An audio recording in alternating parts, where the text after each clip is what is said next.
fee liggéeyu lu war a mën a tax ci département yi ñuy jox ay nit ñuy dellu assemblée. di fa liggéey loo xamante ne sénégalais yëpp gis nañ ko. ay député yuy nelaw ay député yoo xamante ne dañuy toog di jouer ci seen ay portable ay député yuy xeex ay député yuy xuloo ay député yuy trafiqué ay passeport diplomatique ay député yoo xamante ne dañuy trafiqué ay faux billets. sénégalais yi ñoo dul joxati majorité boobu. c'est clair Maïmouna dañuy jëli benn waxtaan bu am solo boo xam ne Serigne Moustapha Sy Moustarchidaat moom def na ko moom également mu nekk responsable moral mekkit ki nga xamante ne pur di parti politique bu far ci coalition Yewwi Askan Wi moom it bokk na ci ñi nga xamante ne ñoom ñooy njiit yi am na lu mu wax jëmale ko ci 7 sages yooyu dañu koy déglu ñëwaat ci plateau bi def li nga xam ne mooy dernier tour de table. ci 5 heures du matin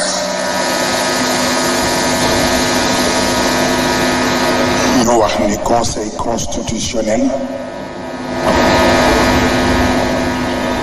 dafa rejeter liste Yewwi Askan Wi liste nationale bi. dañuy ñëw nga wax lu yow nga wax ba mu.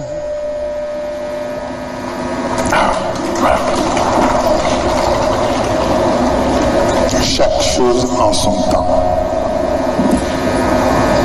man du ma waxantu ci dara waaw bu may wax damay bàyyi ba mu jot te dana bari lu nga xam ni wax duma ca fekk dama koy faj waaw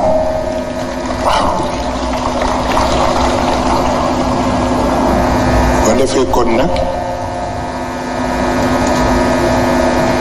ne ñëpp jël seeni disposition rek lu ngeen takku woon ci municipal yi ngeen takku lu ko ëpp ci législative yi waaw takku bu baax a baax ñu ngi tudd léegi soxna Maymuna docteur Maymuna. donc dégg ngeen ko moom Serigne Moustapha Sy doon wax ci li nga xamante ne moom moo jógee ci conseil constitutionnel ak dogal boobu nga xam ne jël na ko ci jëm ci rek xëy na li nga xam ne mooy mu waroon a wax droit mais également bu ñu waxee juróom-ñaari sages yi mooy ñoo xamante ne am na leneen lu ñu doon xaar ci ñoom bu ñu mënee tënk kàddu yi nga xamante ne yëkkati na ko dañuy def dernier tour de table. Marème Soda waaw rapidement nag. nga may ma ziar ko rapidement. di ko ziar di ko jox wàccuwaayam di jéggalu bu wér a wér. tey amoon nañu yéene dem fekk ko kër njëmb foofu la doon waxee yëkkatee kàddu yi mu nekkoon suñu yéene suñu mbébét mais xëy na situation yi ni ma amee comme ni mu ko waxee moo tax demuñu ci muy suñu kilifa nag nekk ci Yewwi Askan Wi Cheikh Tidiane yu mu représenté ko fa te itam mu am fa kàddu bu baax a baax donc nag kàddoom ñun dañ koy teewlu parce que nee na heure waxam jotagul kon damay invité itam citoyens yi taalibe yi ñu déglu itam kaddu yi nga xamante ne dina ko yëkkati fan yi comme ñu déglu itam kaddu ñi nga xam ne ki nga xam ne mooy président conférence des leaders mooy Khalifa Ababacar Sall di itam bokk ci njabootam parce que itam ñun dañuy wax ci sunu ay turu mouvement parce que mouvement laa jiite di wax ci turu dinañ ci ñëw dernier tour de table bi dinañ ci ñëw alors dinañ ci ñëw alors honorable li ñu cërale woon daanaka jeex na lan ngay tàggatoo. waaw Maïmouna jël na si sama temps lu mat 2 minutes mais moom sama mag la dama ko koy nangul naa di rafetlu li ñu bokk jotaay parce que lii mooy Sénégal ñun dañu gëm ne par souci et par conviction l'essentiel c'est le Sénégal suñu waree waxante ay dëgg dañ koy waxante parce que ñun li ñu itteel mooy réew mi jëm kanam li ñu itteel mooy Sénégal jëm kanam askan bi wëy si di bég alors te di ko wax ñun suñu yéene du woon ñuy beddi Yewwi di ko wax encore une fois du woon ñu beddi gëm sa bopp du woon ñu beddi ñoomin Fadel Barro jàmmi réew mi ñoomin Serigne Mboup parce que xam nañ ne malgré notre pluralité wala nos incompréhensions li ñu bokkul ay offre rek et cetera ñun ñëpp dañuy indi ci panier bi ñu bokk muy Sénégal looloo waraloon ñuy xeex bi ñu wàññee liste député yi jëlee ko liste proportionnelle jëlee ko 60 yéemee ko 53 parce que dañu ne attention fi ñu jëm baaxul xam nga lu tax dañuy jóge ci une assemblée nationale plurielle où vraiment tout le monde s'exprime à une assemblée nationale monocolore. Parce que tey suñu frère parce que Ousmane Sonko suñu frère la xam nañ ko avant muy dem assemblée nationale je dis que ni moom plus fort reste la ñëwee bi mu demee élection présidentielle mais il est sorti 3e su nekkoon dañ ko tënkoon indil ko quotient électoral bu mag tey du woon nekk peut-être fii mu nekk mais parce que dem na assemblée nationale mu nekk une tribune bu nga xamante ne dina wax ci politique publique yi ba askan bi ràññee ko ndaw ñi ràññee ko ba mun ko dénk looloo waral xëy na suñu mag foofu la juumee parce que assemblée nationale xëy na tribune la du 1,3 million bi ngay am du oto biñ lay jox mais da ngay am pour waxal sa askan da ngay am pour mun a contribuer ci politique publique yi looloo waral biir Aar Sénégal ñu liggéey si li ñu naan contrat de législature te si ay fanu yi néew dinañ leen ko présenter parce que dama jàpp ni tey am na lu ñu naan règlement intérieur assemblée nationale war nañ ko càmbar war nañ ko càmbaraat mais am na ay politique publique au Sénégal yoo nga xamante ne tey jot na ñu toog saytu ko soo jëlee benn secteur rek muy le secteur de l'eau et de l'assainissement tey ñi nga xam ne ñoo nekk ci gox yu fasantiku yi il paye plus cher l'eau maanaam ñooy gën a fay ndox que ñi nekk ci taax yi jot na tey ñu indi ay réformes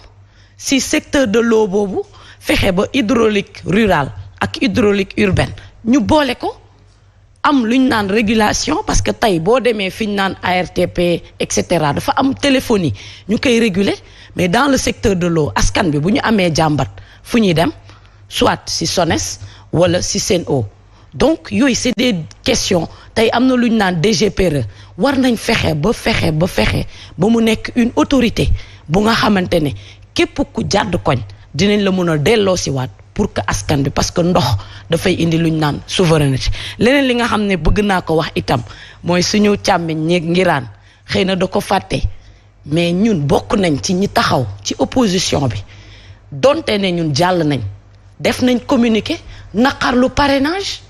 naqarlu yeneen liste yi nga xamante ne te dañ leen cité nommément muy ànd nawle muy gëm sa bopp muy jàmmi réew mi donc je pense que ni aujourd'hui nit ñi mun nañ am ay contradiction de mais lan mooy essentiel bi nga xam ne war nañ ko retrouver wu moo waral ñun ñu ne à Sénégal di ñu bëgg am majorité te loolu nag xëy na nit ñi dañuy jàpp ni ñun dañu bëgg positionner wu en extraterrestre non mais dafa am lu ñu gëm am offre bu ñu bëgg indi assemblée de rupture te loolu nag mënuñu ko dem tant que loolu demuñu ko présenter askan bi bés bu ñu askan bi wóoloo nag ñu def li ci war maintenant fi may jeexalee mooy si code électoral bi je pense que ni tey comme niñ ko daan defee au-delà du dialogue politique war nañ dem vers ce qu'on appelle la revue technique du code électoral su boobaa dinañu permettre experts yi ñëw universitaires yi ñëw parti politique yi ñëw ñu mun a toog càmbar tey décision yi nga xamante ne conseil constitutionnel jël na ko baaxul ñu waxtaan si erreur yi nga xam ne loi bi dafa abrogé woon certaines dispositions ba tey indi problème ndax ñu substituer wala ñu bañ a substituer ñu toog waxtaan si ak yeneen jëm si parité xëy na du fi xaj mais je pense que ne tey fan la ñu war a dem en tant qu'homme politique en tant que citoyen mooy ñu am la capacité d'écoute parce que tey pour nga mun a doxalal sa askan da ngay nangoo dégg mais du tënku rek si ay waxu gaaruwaale wala si ay supputation wala nga jàpp ne ku la ne fi nga xoolee baaxul rek daf la compte daf la bañ fii kenn bañu fi kenn ndax in fine ñun ñëpp ñoo bokk Sénégal te ñun ñëpp ñooy contribuer pour tabax Sénégal. c'est clair honorable alors Nguirane lan ngay tàggatoo. waaw xam naa ne li ñu wax rek mooy comme ni honorable wax peut-être dinañ tëjale ay experts amuñu problème mu texte problème application lañu am. je pense que tey texte yi fi nekk nii c'est clair français la code mu ngi fi loi mu ngi fi décret ñu ngi fi jurisprudence mu ngi fi nañu appliquer loolu même leneen lu ñu ci mën a def it gis nga constitution bii ni fi nekk nii ay experts ñoo toogoon ñu wóolu ñu bind ko mais tey ñu ngi koy tailler sur mesure di ko interpréter juriste bu nekk di koy waxee nu la neexee même article bi da ngay dégg kii waxe ko nii kii waxe ko ne la kii ñëw indi la alinéa 1 kii indi la alinéa bële kii indi la na la noonu jurisprudence ci kaw loi bi kii indi la arrêté ci kaw loi bi donc li ñuy wax rek di ñaan jàmm am fii mais nañu appliquer bu ñu bëggee suñu réew mi ñu dem kon na ci jàmm nañu appliquer suñu textes yi fi nekk ñu wax aussi ne li nga xam ne te moo fi nekk nii tey conseil constitutionnel ministre de l'intérieur tey fi ñu jëm lépp seen loxo la nekk ministre de l'intérieur mooy organiser élection yi parce que si dépôt yi la ñu nekk nii am problème mais ministre de l'intérieur mooy organiser conseil constitutionnel mooy valider donc fan lañ jëm te amuñu si benn yaakaar képp koo xam ne yaa ngi fay déposer recours amoo yaakaar si am ci ndam amoo yaakaar ñu appliquer loi bi amoo yaakaar ne résultat bi nga bëgg muy lan droit bi li mu wax ñu respecté ko lii la ma yoon may kon procédure bu ëllëgee tey kii mu ngi koy wax sànq ba ëllëgee tey ku nekk mën na déposer liste boo xam ne bii ba sa titulaire matee sa suppléant loola neex nga xëpp fa ah wala bu la neexee bu say suppléant matee wala nga indi benn liste loolu yëpp ñu jëm ci parrainage bi fi nekk dindee guñ ko fi day appliqué wu te respecté wuñu ko parité mu ngi fi ñu voté ko mu nekk fi loi boo xam ne dañu ko war a appliquer ñu koy jalgati ko nu mu nekkee nii élection yi di ñëwaat yépp fan lañ jëm kon tey même bu ñu demoon ba sax élection présidentielle ñëw tey ñu rejeté candidat yi waxuma la sax valider 3e mandat mais bu leen neexee yeneen candidat yépp ñu bàyyi fi benn wala ñu rejeté yépp ne leen seen parrainage baaxul te amul benn fondement parce que li ñu dal tey preuve yépp ñu teg ko mais preuve yi ñëpp ñu rejeté ko recours boo teg presque dañ koy rejeté waat te amoo benn pexe boo mën a utiliser kon bien vrai que ay républicains lañ mais il faut ñu xoolaat beneen méthode bu ñu mën a def kon ñu ngi woo sénégalais yépp ci que ñu taxaw ci parce que gis nga élection yi ñu jëm changement bi ñu bëgg assemblée député mënu ko changer député yi di nekk ci liste yi nii ëpp ñu fulla ëpp ñu fayda ëpp ñu xam-xam ñii di ñëw mais tant que amoo majorité boo xam ne bii mën a dem ci dëgg mënoo fa changer dara loolu daal la ñu mën a di waat sénégalais yi xam ne nous sommes une société nañu appliquer suñu texte yi loolu mooy tax tey vraiment ñu jëm ci jàmm ak salaam di